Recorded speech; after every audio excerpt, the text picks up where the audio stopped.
Buletin Didik 4 April bersama saya Mimi Azir Abdullah. Assalamualaikum dan salam sejahtera.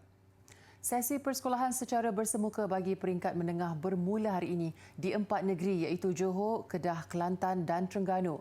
Di Johor, proses kemasukan pelajar berjalan lancar dalam norma baru. Pihak sekolah juga menekankan pematuhan prosedur operasi standard SOP yang digariskan Kementerian Kesihatan KKM. Tinjauan di Sekolah Menengah Kebangsaan Taman Perling pagi tadi mendapati ibu bapa turut mematuhi SOP penghantaran anak ke sekolah seperti mana yang ditetapkan. Sebahagian besar pelajar teruja kembali ke sekolah bersama rakan-rakan selepas hampir setahun sesi pembelajaran bersemuka ditangguhkan akibat pandemik COVID-19. Meskipun berlaku kesesakan di hadapan sekolah sejak jam 6 pagi, keadaan masih terkawal dan berjalan lancar. Ibu bapa yang ditemui juga lega akhirnya anak-anak mereka dapat kembali ke sekolah. Mereka turut berpesan kepada anak-anak supaya mematuhi SOP sepanjang di sekolah dan menjaga jarak fizikal. SOP ni jaga dengan cara baiklah. Jadi murid-murid yang ada ni selamatlah daripada tempat sekolah. Dan kalau boleh pihak-pihak sekolah pun gitu jugalah.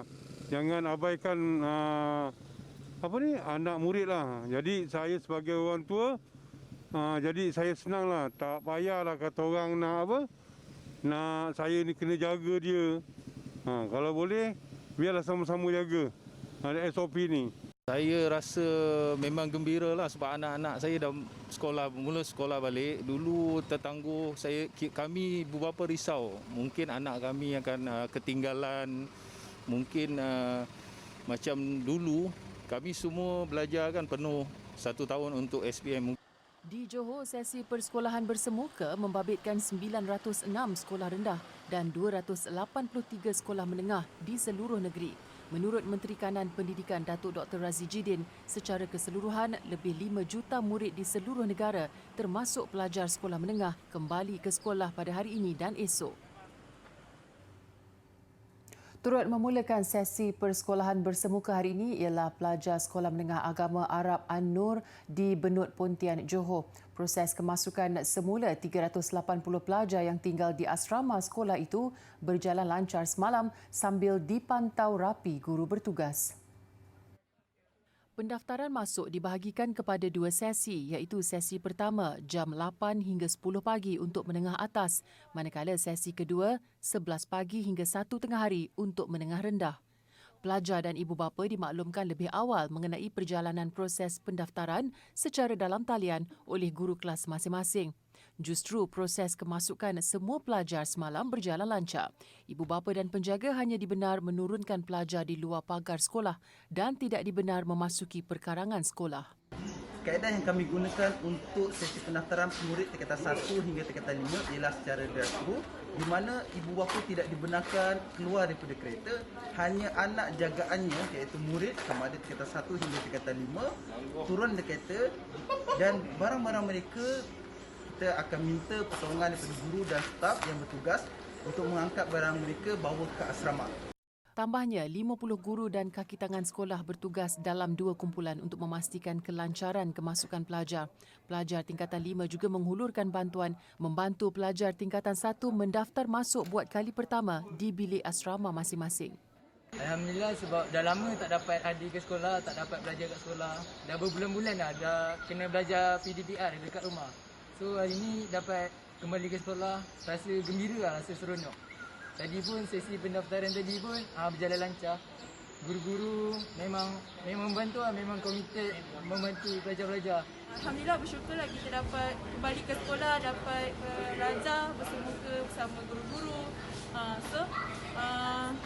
Selamat maju jaya pada semua pelajar-pelajar di luar sana. Perasaan saya bila dapat balik sekolah tu rasa macam seronok lah sebab selama ni kita kan belajar online apa semua. Jadi macam tak syok kalau belajar depan komputer, kalau ada soalan apa semua kat sekolah boleh tanya terus, boleh apa semua terus. Jadi lebih mudah lah.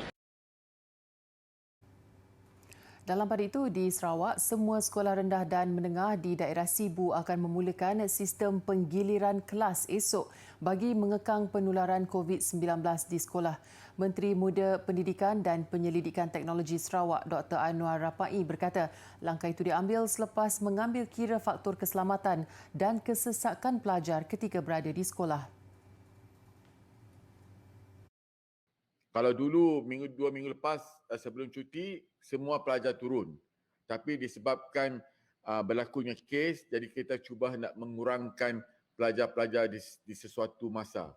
Sebab itu, pengoperasian pembukaan sekolah rendah daerah Sibu hari Isnin, Rabu dan Jumaat untuk tahun 4, tahun 5 dan tahun 6. Selasa dan Khamis untuk prasekolah tahun 1, tahun 2 dan 3. Bagi sekolah menengah pula, pelajar tingkatan 4 hingga 6 akan hadir seperti biasa. Pelajar kelas peralihan dan tingkatan 3 akan ke sekolah pada minggu pertama dan ketiga, manakala pelajar tingkatan 1 dan 2 pada minggu kedua dan keempat. Tambahnya, pada hari pelajar tidak ke sekolah, mereka akan mengikuti sesi pembelajaran melalui kaedah pengajaran dan pembelajaran di rumah PDPR. Beliau turut memaklumkan terdapat 223 calon di Bandar Sibu tidak dapat menduduki peperiksaan Sijil Pelajaran Malaysia SPM baru-baru ini disebabkan COVID-19. Justru kesemua mereka akan menduduki peperiksaan penjadualan semula pada 6 hingga 23 April ini. Susulan pelaksanaan Perintah Kawalan Pergerakan PKP di Tawau Sabah pula, sesi persekolahan di semua sekolah daerah itu ditutup kecuali bagi sekolah yang mengendalikan peperiksaan yang ditetapkan kerajaan. Operasi pejabat dan sekolah sepanjang tempoh PKP di Tawau juga mengikut arahan yang diterima dari Pejabat Pengarah Jabatan Pendidikan Negeri Sabah. Penutupan itu melibatkan 61 sekolah rendah dan 22 sekolah menengah termasuk kolej vokasional dan kolej tingkatan 6.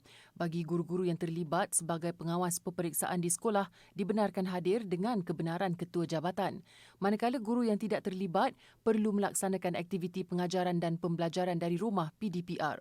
Ibu bapa yang ditemui menyambut baik penutupan sekolah bagi memastikan tahap keselamatan dan kesihatan guru serta pelajar terjamin selain mengelak berlaku penularan gelombang baru COVID-19. Meskipun terpaksa melaksanakan PDPR sekali lagi, mereka berharap PKP akan berakhir untuk membolehkan pelajar bersekolah seperti sedia kala.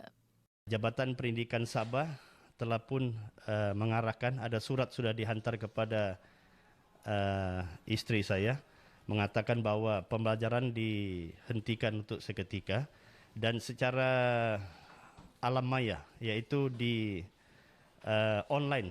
Itu yang kita diberitahu sekarang lah. Saya sebagai seorang ibu terpaksa akur dan memastikan kedua-dua anak saya di rumah terus belajar dan berharap PKP ini selesai cepat dan anak-anak belajar seperti sedia kala. Saya selaku ibu bapa kepada murid sekolah, anak saya juga menyambut baik keputusan kerajaan untuk menutup persekolahan di kawasan Tawau ini dalam PKP ini, dan satu agak baguslah untuk masyarakat Tawau agar tidak menular lagi. Penutupan sekolah di daerah Tawau melibatkan lebih 40,000 pelajar sekolah rendah dan menengah. Bagaimanapun arahan itu tidak terhad kepada pejabat pendidikan daerah dan pejabat sekolah yang dikategorikan sebagai perkhidmatan perlu dan tetap beroperasi dengan kehadiran pegawai pengurusan tertinggi. Bagi kumpulan pengurusan selain pengurusan tertinggi dan anggota pelaksana AKP boleh digilirkan bertugas mengikut keperluan sebenar. Kelaporan seterusnya, bercita-cita untuk menjadi guru bahasa Arab tentunya memerlukan penguasaan bahasa yang tinggi sama ada daripada segi penulisan maupun pertuturan. Bermula dengan minat, pelajar lepasan SPM Siti Nur Syamimi Lamsudi mengambil keputusan untuk melanjutkan pelajaran dalam asasi bahasa Arab. Remaja berasal dari Kudat, Sabah ini bercita-cita menjadi seorang pendidik sejak sekolah rendah. Dibesarkan dalam keluarga yang mempunyai latar belakang guru, Siti Nur Syamimi turut mengambil bahasa Arab dalam peperiksaan SPM baru-baru ini. Pengajaran berkesan daripada gurunya di kelas telah membuka minat bekas pelajar Sekolah Menengah Kebangsaan Agama Kota Kinabalu ini untuk mendalami bahasa berkenaan. Bahasa Arab bukanlah bahasa yang mudah bagi kita sebagai salah seorang warga Malaysia yang menggunakan bahasa Melayu sebagai bahasa pengantar. Maka melalui pengalaman saya telah menjadikan guru-guru saya di sekolah menengah sebagai idola saya kerana mereka menggunakan cara yang sangat efektif dan berkesan untuk mengajar kami lebih memahami bahasa ini. Mahu meneruskan dengan apa yang diminati, Siti Nur Syamimi nekat untuk melanjutkan pengajian selama 2 tahun dalam bidang pembelajaran bahasa Arab. Dia juga yakin dengan masa depan dan peluang yang cerah melalui kursus pilihannya kerana tidak ramai yang mengambil bahasa Arab sebagai teras pengajian.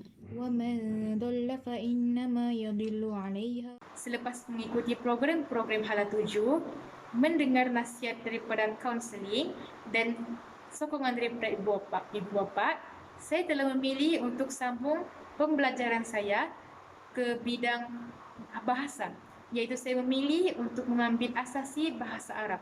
Dan melalui carian saya di media Google, saya mendapati bahawa salah satu universiti yang menawarkan asasi bahasa Arab adalah Universiti Islam Antarabangsa.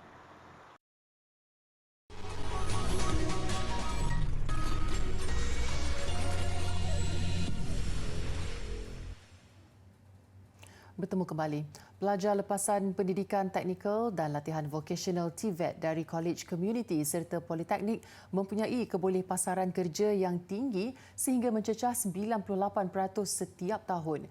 Timbalan Menteri Pengajian Tinggi Datuk Dr. Mansur Othman berkata, keadaan itu membuktikan pelajar berkemahiran mendapat tempat dan jadi pilihan majikan serta industri selain berpotensi melanjutkan pengajian ke peringkat lebih tinggi. Jelas Datuk Dr. Mansur, Kementerian Pengajian Tinggi KPT membuat semakan dan penjajaran program pengajian dari semasa ke semasa supaya pelajar bersedia memasuki fasa pekerjaan. Malah TVET memberi nilai tambah kepada pelajar yang melengkapkan sijil dan diploma dengan pengiktirafan serta pentauliahan profesional daripada badan dan agensi diperakui. Golongan diberhentikan kerja dan suri rumah digesa mengikuti pembelajaran sepanjang hayat PSH yang dilaksanakan College Community seluruh negara dalam usaha menambah pendapatan. PSH menyediakan pelbagai kursus kepada orang ramai, terutama membabitkan kursus masakan, penyaman udara, pendawaian elektrik dan pembuatan kek serta kuih. Kewujudan College Community juga memperkenalkan komuniti kepada program PSH termasuk program jangka pendek untuk meningkatkan kemahiran individu. Pelbagai inisiatif diatur pihak luar dalam usaha membantu kerajaan menyediakan prasarana pendidikan yang mencukupi, terutama dalam norma baru. Ia bagi memastikan generasi masa hadapan menerima pendidikan berkualiti selaras dengan wawasan kemakmuran bersama 2030 yang menekankan kepentingan aspek pendidikan. Edra Power Holding sendirian berhad antara sektor swasta yang tampil membantu kerajaan menambah baik prasarana dan pembelajaran di 34 sekolah terpilih seluruh negara. Bagi Guru Besar Sekolah Rendah Kebangsaan Kampung Sawah Port Dickson, Nur Azharuddin Hamzah, bantuan sokongan berkenaan dapat meringankan kos penyediaan modul dan lembaran kerja murid dalam norma baru. Apabila kita menggunakan kaedah penyediaan modul dan lembaran kerja, jadi kami di pihak pengurusan sebelum ini kita dah ada mesin pencetak, namun dari segi kemampuan untuk menyediakan bahan-bahan ini dengan kapasiti yang tinggi agak orang kata tidak begitu efisien lah. Jadi kami bercadang dengan bantuan yang ada ini, kami akan menambah iaitu bilangan mesin pencetak. Bagi pengurus stesen Janakuasa Elektrik Tanjung Kling, Kelvin Lau Chun Kian, lebih RM600,000 diperuntukkan tahun ini, di mana setiap sekolah menerima imbuhan antara RM5,000 hingga RM7,500. Selain itu, sebagai galakan untuk mempertingkatkan prestasi akademik, murid tahun 6 turut diberi baucer kasut sekolah bernilai RM120 dan bantuan makanan bernilai RM15. Pelajaran amat penting untuk membina masa depan yang cemerlang. Setiap anak berhak memiliki pendidikan awal yang berkualiti serta inklusif. Generasi muda kita ini adalah masa depan negara dan pendidikan berkualiti amat penting untuk membantu anak-anak mencapai potensi mereka. Biarpun kecil, setiap sumbangan tetap memberi kesan kepada penerimanya. Itu perasaan lebih 70 murid sekolah di daerah Kuala Pilah Negeri Sembilan apabila disantuni dengan perkhidmatan gunting rambut percuma. Sempena pembukaan sesi persekolahan secara bersemuka esok di Negeri Sembilan, Kementerian Pelajaran Malaysia melalui PPD Kuala Pilah berkolaborasi bersama Kementerian Pembangunan Luar Bandar mengadakan program gunting rambut percuma kepada murid terpilih daripada kalangan asnaf dan bersasar. 10 pelatih kursus dandanan giat mara membantu memberi perkhidmatan tanpa bayaran bagi menceriakan anak-anak ini supaya dapat tampil ke sekolah dengan rambut yang dipotong kemas. Kami sebagai pelatih ni agak seronok lah bila disediakan program macam ni kerana dapat bagi khidmat pada masyarakat. Pengarah Giat Mara Negeri Sembilan Suhaini Azli Abu Bakar berkata pihaknya terutama pelatih muda teruja dapat menyumbang khidmat dalam program komuniti ini. Pihaknya kini merancang program yang lebih bermanfaat di masa hadapan bersama pihak sekolah dan PPD. Kita tengok tadi sekarang ni kalau kita ikutkan kerjasama dengan peringkat sekolah, kami boleh bekerjasama dengan peringkat sekolah untuk mengadakan sesi yang lebih lanjut di mana pendedahan akan diberikan kepada pelajar sekolah tentang aktiviti CSR dan juga kemahiran yang ada di Giat Mara. So kita akan matchkan dengan di peringkat sekolah. Saya berasa seronok dapat jumpa kawan-kawan, dapat gunting rambut sama-sama. Saya nak ucapkan terima kasih kepada penganjur-penganjur yang memberi gunting rambut percuma kepada kami. Salah seorang ibu murid, Roskiah, bersyukur dengan perkhidmatan yang diterima anaknya dalam program ini. Ia sedikit sebanyak meringankan bebannya yang juga perlu membuat persediaan lain menjelang sesi persekolahan esok. Saya rasa program ini sangat memberi manfaat kepada keluarga sebab penganjur telah mengadakan program gunting rambut secara percuma. Memudahkan lagi kita, senang bagi kita.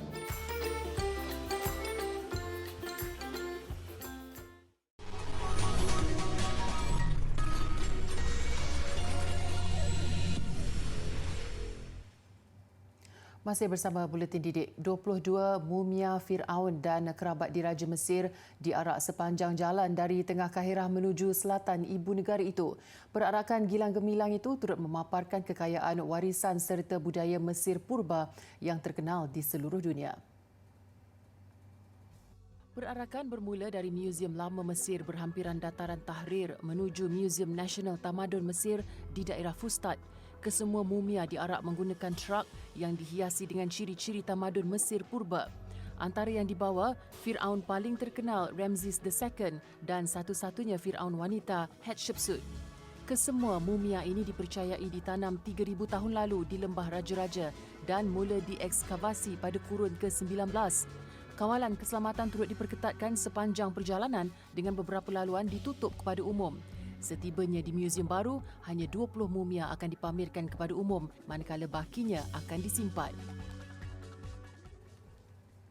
Kekurangan sumber pendapatan dalam industri pelancongan dikuatiri mengancam usaha melindungi badak sumbu daripada pemburu binatang haram di Namibia.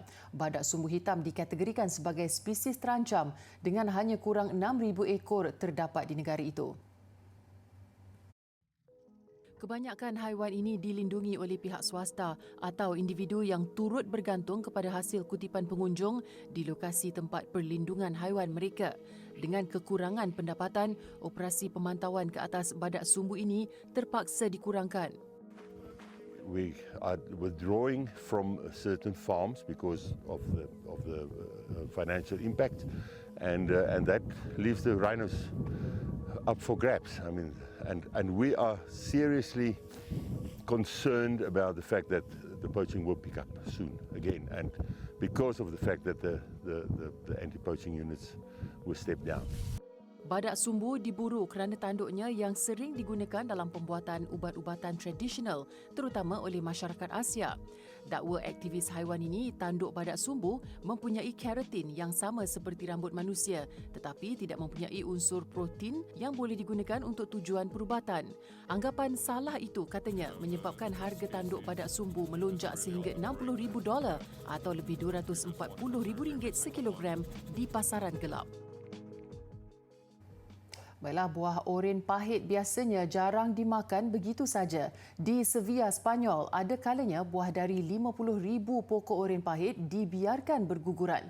Namun tidak bagi buah oren di salah sebuah istana tertua di dunia, iaitu Royal Alcazar yang dibina pada abad ke-12.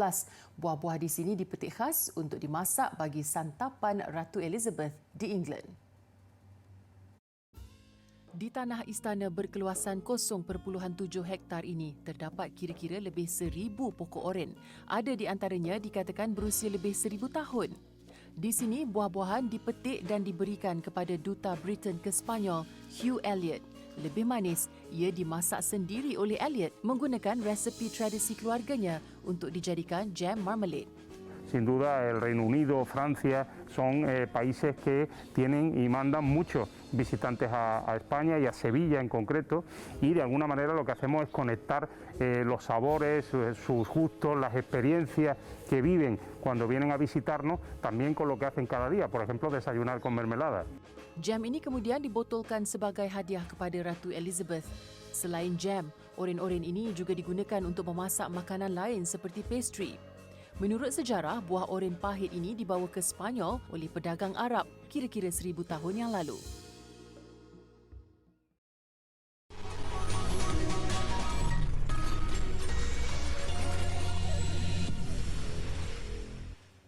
Sedikit laporan sukan. Pasukan hoki Terengganu THT muncul juara Piala TNB 2021 selepas menewaskan Universiti Kuala Lumpur UniKL menerusi penentuan pukulan penalti pada perlawanan akhir di Stadium Hoki Nasional malam semalam. Ini sekaligus menggagalkan misi UniKL untuk merangkul kejuaraan treble buat kali kedua. UniKL mendahului dengan 2 gol menerusi jaringan Tengku Ahmad Tajuddin Tengku Abdul Jalil minit ke-9 dan 13. Namun THT bangkit dengan 3 gol pantas dalam tempoh 11 minit dijaringkan Faizal Saari, Arif Syafi'i Ishak dan Akimullah Anwar esok. UniKL kembali menyamakan kedudukan melalui Razi Rahim dan seterusnya Faizal pula meledak gol keempat THT.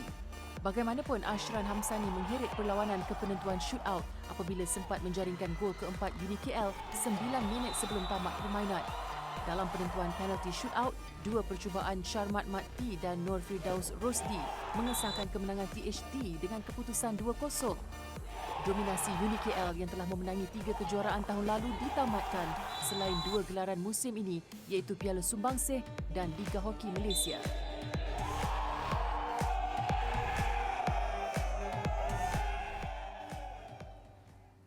Filem Godzilla vs. Kong terus meraih kutipan jualan tiket memberangsangkan selepas mencatat hampir $28 juta setakat 3 hari tayangan di Amerika Syarikat. Dan sehingga Ahad, filem Warner Brothers itu dijangka membawa masuk kutipan $42 juta. Namun ada juga yang meramalkan filem itu berpotensi meraih sehingga $50 juta dalam tempoh 5 hari. Dan jika ini berlaku, Godzilla vs. Kong akan jadi tayangan permulaan terbesar pada hujung minggu dalam era pandemik. Setakat ini, filem yang mencatat pencapaian berkenaan ialah Wonder Woman 1984 dengan $16.7 juta. Godzilla vs. Kong turut ditayangkan di pawagam Malaysia ketika ini.